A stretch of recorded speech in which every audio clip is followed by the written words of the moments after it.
All right, well, a big week last week. 2 wins for the team against Seton Hill and Cal. Big ones for the playoffs. For yourself, 17 points, career high on Wednesday. Followed that up with 11 on Saturday. What was going on last week? Did you have a good week? Maybe got some extra sleep? What was the difference last week for you? Well, we're running a lot more in transition now, and that's how I tend to get a lot of my points. And I just feed off of what my teammates do.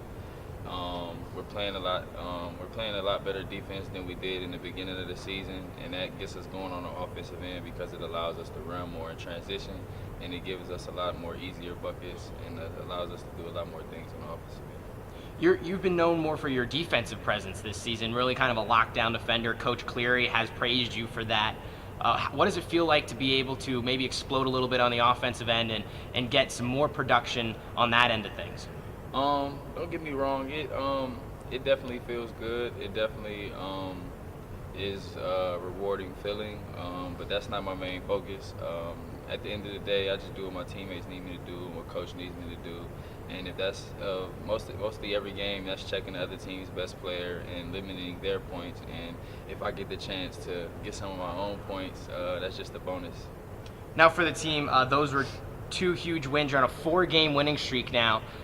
Surged yourself from the bottom of the division right into the thick of things for the postseason. What's the team's thought process? What are the guys saying in the locker room? Are they pumped up? They're ready to make this stretch run? We actually are.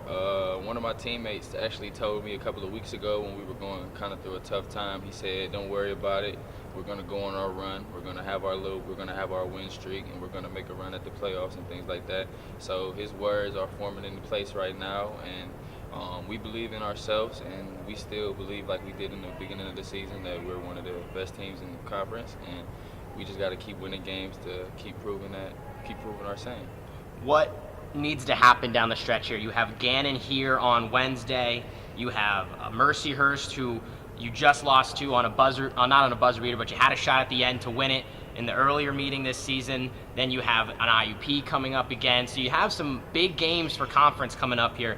What needs to happen to make sure you end up on the winning side this time around?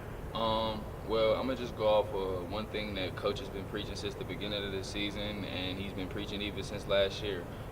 It all comes down to the little things. Like you said, we lost a lot of games by close possessions, as we did in the previous year, and to prevent that from happening again the second time around, we got to continue to stay focused, continue to play defense, continue to limit their offensive rebounds, and we just got to protect our house at the end of the day.